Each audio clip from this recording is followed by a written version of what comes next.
ان کے قرآن میں لکھا ہوا ہے کہ خدا جو چاہے گا تعلیمات منسوخ کر دے گا، ختم کر دے گا اور اس سے اچھی تعلیمات لے کے آئے گا. تو انہیں غصہ کس بات کا ہے؟ ہماری تعلیمات ختم کر دیں.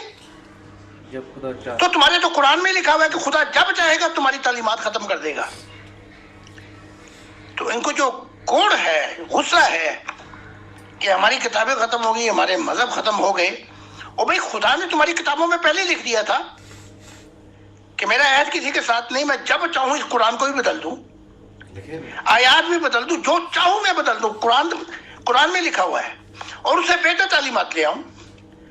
تو اب جو خدا کا زمانہ شروع ہوا ہے وہ تعلیمات لے آئے ہیں جس سے دل کی تعلیمات ہے، جس سے انسانیت بالکل نزدیک رستے سے خدا سے محبت میں زندہ تعلق قائم کرے گی کہ تو میرے لیے، میں تیرے لیے.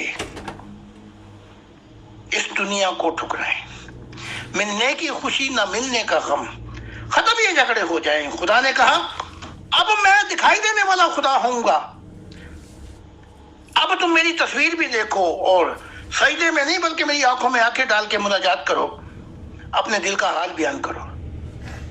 تو یہ خدا کی دنیا اب شروع ہو جائے گی. جی بہت شکریہ محترم زاہد خان صاحب. اس ہفتے میں مذاہب کی نوعیت کو سامنے رکھ کے بہت سارے سوالات آئے ہیں. ان میں سے ایک سوال جو بار بار ریپیٹ ہوا ہے وہ یہ ہے کہ نئے دور میں جب کہ مذاہب کی خدا نے صف لپیٹ دی ہے تو جو شادیوں کے مسائل ہیں، لوگ شادیاں کیسے کریں گے اور اپنے جو ان کے ازدواجی، ان کے جو لائف پارٹنرز ہوں گے وہ کیسے ان سے ملاقات ہوگی، کیسے ان کو چنا جائے گا. اس بارے میں مختصر سوالات ہیں جی، تو اس میں آپ ذرا مفصل جواب عطا فرما دیں. بہت شکریہ. ایک طریقہ کار تو اب یہ ہے جو آپ کے پاکستان میں بھی ہے، انڈیا میں بھی ہو گیا ہے، یورپ میں تو ہے ہی، کہ شادی جب ہوتی ہے کسی شخص کی، جہاں سے وہ اس کی لڑکی سے شادی ہوتی ہے، پورے خاندان سے شادی کرنی پڑتی ہے، سارے چاچے مامے وڈیرے بیچ میں آ جاتے ہیں. اب یہ بات نہیں ہوگی. تو اب پاکستان میں بھی ہے، انڈیا ایشیا میں بھی یہ آ رہا ہے کہ ایک دوسرے کو پسند کرو اور جا کے عدالت میں شادی کرو. ٹھیک ہے، عدالت میں جو ہے وہ تھوڑا سی بدل جائے گی کہ میں خدا کو اب نہ مولوی چاہیے نہ مولوی کا نکاح نامہ چاہیے. بس یہ جیسے آپ گواہی دیتے ہیں نکاح میں، عدالت کے سامنے کہنا ہے کہ میں نے اس کو لیا اپنے پارٹنر کو فقط اس لیے خدا کی واسطے کہ ہم دونوں شخص اب خدا کی منشا، خدا کی رضا پر سفر کریں گے اور دونوں یہ کہیں گے اور شادی کے بندھن میں بن جائیں گے. پھر آگے چل کے جو خدا کی دنیا آنی شروع ہو جائے گی تو وہاں پھر یہ ہوگا کہ کیونکہ زندہ تعلق ہوگا، وہاں دکھا دیا جائے گا کہ وہ شخص فلاں شخص کو دکھائیں گے جو یہ نوری پرتو مخلوق آسمانی گولڈن ان کو چنا گیا ہے. وہ تو اس لڑکی کو بھی دکھائیں گے کہ تجھے چنا گیا ہے اس شخص کے لیے. وہ دونوں ملیں گے اور دونوں ایک دوسرے کو پہچان لیں گے. تو یہ جو ابھی اور اس کے بعد جو شادی کا سلسلہ ہوگا یہ بڑا عجیب ہوگا. لیکن اپنا ملا کے نکاح کی ضرورت پڑے گی. ملا شادی تو کروا دیتا ہے، جب طلاق ہوتی ہے تو کہاں ہوتا ہے ملا بھاگ جاتا ہے، آپ کے گواہ بھی بھاگ جاتے ہیں. ایک طریقہ یہ. اس کے بعد یوں فرشتوں نے ہماری شادیاں کروا کے ہمیں پھنسا دیا. دیکھیں نا کہ فرشتے آسمانوں پہ خود شادیاں نہیں کرتے، بس وہ تھوڑے سے عرصے کے لیے عہد کرتے ہیں کہ اس دنیا میں جب مجھے نور زیادہ مل جائے گا تو اس وقت تک میں تیرے ساتھ رہوں گا. اور جس عورت، فرشتہ آدمی یا جن عورت، جس دونوں میں سے ایک کو نور ملتا ہے تو وہ اسے خدا حافظ کہہ دیتی ہے. بس وہیں تک تھی پارٹنرشپ ایک دوسرے کا ساتھ. پھر وہ اگلی دنیا میں چلا جاتا ہے کیونکہ اگلی دنیا کا نور زیادہ ہے تو یہ سفر ہوتے رہیں گے. ہمارے پہ پنڈ ڈال دی فرشتوں نے کہ تم نے مرنا بھی ہے جینا بھی ہے, چاہے تمہیں ناپسند ہو نفرت ہو, تم نے اس کو بھی برداشت کرنا ہے, اور جو تمہارے وڈیرے دادے پڑ رہا ہے وہی فیصلے کرتے رہیں گے. یہ جاہلیت کا زمانہ اب ختم ہو جائے گا. نمبر 2 بات, قرآن کہتا ہے کہ آدم نے اپنے رب کی نافرمانی کی, وہ سیدھے رستے سے بھٹک گیا, خدا اس سے ناراض ہوا, خدا اس کو چھوڑ کے ہی چلا گیا. بھائی جس شادی کے اندر تمہاری اماں ابا آدم و حوا خدا ہی چھوڑ کے چلا گیا, تو وہ شادی کیسے ہوئی؟ وہ شادی نہیں ہوئی. تو جتنے بھی بچے ہوئے, اب مجھے کہنا پڑتا ہے بار بار, نہ تمہارے ابا اماں کی شادی ہوئی نہ تمہاری شادی ہوئی, تو اگر یوں دیکھا جائے تو سب حرامی. اب جو اصل شادی ہوگی, میں مسیح الزماں ہوں, میں برکتیں دوں گا, پھر میں ایک نظام قائم کر دوں گا, جو زندہ لوگوں کا تعلق ہوگا وہ تو خدا خود ہی آ جائے گا, بتا دے گا. تو جو امام اعظم تھے, ان کو یہ بندے جو ہیں ان پہ فطور بڑا آتا رہی ہے, اس نے طلاق دے دی. انہوں نے کہا 1 طلاق 2 طلاق 3 طلاق, حالانکہ ایسے نہیں ہوتا, طلاقیں دے دی. وہ امام اعظم کے پاس آئی روتی, اس نے کہا اس نے مجھے طلاق دے دی, گھر تباہ ہو گیا, اب میں کیا کروں؟ وہ روئی تو امام اعظم نے کہا جا اور اس کے ساتھ رہنا شروع کر دے, کوئی بات نہیں. تو وہ گئی تو سارے مفتیوں کو پتہ لگا, مفتی اعظموں کو پتہ لگا, سارے کٹھے ہو کے فتویٰ لگا دیا امام اعظم پر. دیکھو اس نے کیا کہہ دیا, اس نے تو پوری جو نظام شریعت ہے اس کو ہی تباہ کر دیا. اب قانون یہ ہے جو محمد صاحب نے بنایا تھا, اگر طلاق ہو جائے تو وہ حلالہ کروائے کسی اور بندے کے ساتھ, یعنی کہ سوئے وہ مزے لے, اس کے بعد پھر واپس آ سکتی ہے. اب یہ کیا کر دیا امام اعظم نے کہ سیدھے ہی بھیج دیا کہ کوئی بات نہیں ہے, جا کے پھر رہنا شروع کر دے. فتویٰ لگا کے ان کو آئے کہ ان کو دوسری دنیا میں بچائیں. تو امام اعظم نے کہا, جب بہت بڑا مجمع لگ گیا, اچھا یہ بتاؤ جب تمہارے ابا اماں کی شادی نہیں ہوئی تو تمہارے کسی کی بھی شادی نہیں ہوئی, تو اس طریقے سے میں نے اس کو کہہ دیا جا کے رہنا شروع کر دے. تو بھائی شادی تو جب ہوتی جب خدا جو ہے برکتیں دیتا, تو وہ تو ہوا ہی نہیں. اس نیت سے تو ابھی تک جتنی نسلیں آ رہی ہیں سب حرامی, کسی ایک کی بھی شادی نہیں. اب جو زمانہ شروع ہوگا جہاں پہ خدا زندہ خدا ہے, پہلا یہ جو دور ہے اس میں یہ ہوگا کہ ہم خدا کی محبت میں, میں نے پسند کیا اس نے پسند کیا, ہم خدا کے سفر کریں گے, خدا کی منشا کریں گے, منشا پہ عمل کریں گے اور خدا کی دنیا لے کے آئیں گے. پہلی شادی تو یہ. اگلی صدی کی شادیاں وہ اور ہوں گی. زندہ خدا بتا دے گا کس سے تیرا ملن اور جوڑ ہے, اور کتنا, پھر وہ آپس میں فیصلہ کریں گے ہم کتنی دیر تک آپس میں ایک دوسرے کے ہم سفر رہیں گے. تو لمبا مضمون ہے, لیکن پھر بھی آپ کو میں نے سمجھایا. بہت شکریہ محترم زاہد خان صاحب, آپ نے ہمارے اگلے سوال کا, طلاق کے مسائل کا بھی آپ نے بتا دیا. ہمارا آخری سوال یہ ہے کہ تدفین کے مسائل کیا ہوں گے, جو ممبران جو لوگ مر جائیں گے حادثاتی طور پر یا کسی بھی طرح سے ان پہ موت واقع ہوگی, موت کے معاملات کیا ہوں گے, اور ان کی تدفین کی, انہیں دفنایا کیسے جائے گا یا جلایا جائے گا, یا کیا پروسیجرز ہوں گے, اس بارے میں وضاحت فرمائے گا. بہت شکریہ. ابھی ہمارے ایک ہم سفر ماننے والے 40 سال میرے ساتھ تھے, تو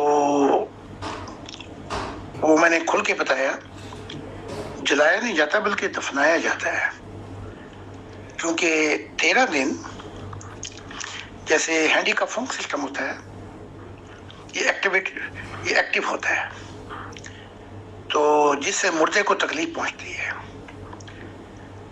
تو جب مردہ مر جائے تو کم سے کم 7 دن چاہیے, لیکن پاکستان میں ایسا نہیں ہے. یورپ میں تو رکھتے تھے نا اپنا ریفریجریٹرز کے اندر, لیکن یہاں پہ یہ ہے جو میں نے ابھی, آپ میری ویڈیو دیکھ لیں دوبارہ,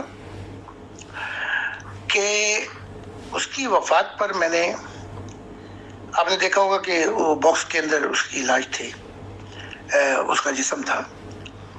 تو مجھے خدا نے یہ بتایا ہے کہ جو کتاب آپ پڑھتے ہیں, لال کتاب جس سے آپ کا دل آ گیا ہے, جس کتاب پہ بھی, وہ کتاب آپ کے سینے پہ رکھی جاتی ہے، کیونکہ خدا نے کہا فرشتوں کا حساب کتاب نہیں ہوگا اب، چوں ہی اوروں پہ ہو رہا ہے مذہب والوں پر، ابھی کچھ عرصے ہمارے پہ نہیں ہوگا، اور جو ہی خدا کی دنیا آ جائے گی تو کسی پہ بھی نہیں ہوگا۔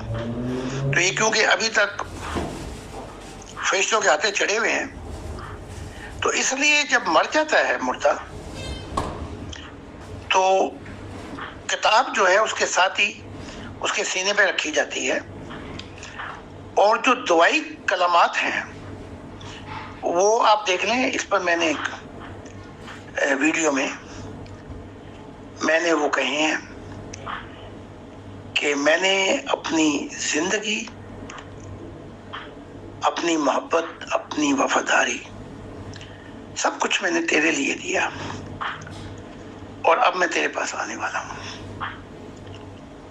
تو یہ کلمات ہیں جو زندگی میں کہے جاتے ہیں۔ جب تک میں زندہ ہوں میں دعا کرتا ہوں، اور پھر اپنے ہاتھ سے وہ جو مردے ہیں ان کو میں، جو ہمارے مرنے والے ہیں ان کو دفن کیا، دعا کی ان کے لیے۔ بلکہ یہ جو ابھی وفات پائے ہیں، جب میں دعا کر رہا تھا تو ہمارے ماننے والے ہیں جو انہوں نے کہا کہ میں نے آپ کے پیچھے خدا کی ذات کو کھڑے دیکھا، جب آپ نے فوٹو اور دعا کر رہے تھے تو خدا کی ذات کو کھڑے دیکھا۔ تو ہمارا دفنانے کا طریقہ یہ ہوگا، زندہ خدا سے ہمارا تعلق ہوگا، مردہ خدا سے تعلق نہیں ہے۔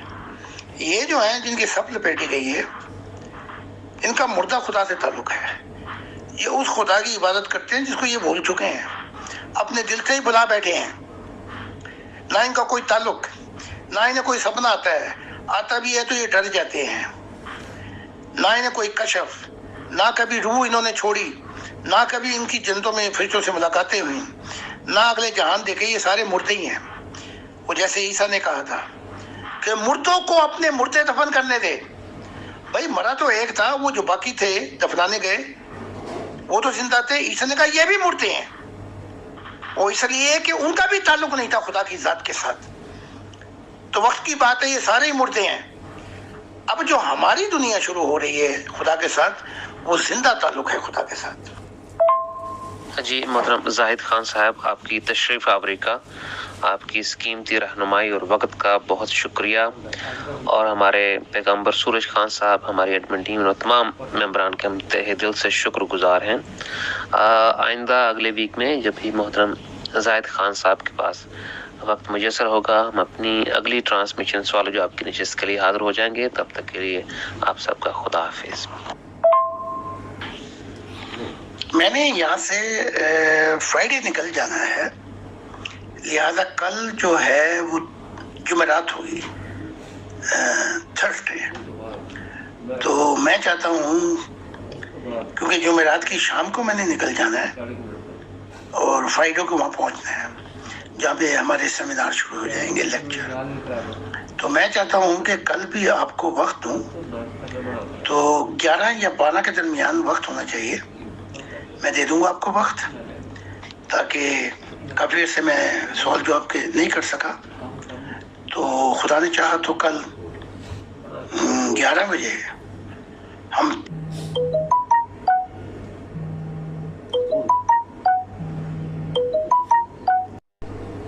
یہاں پہ آئیں گے۔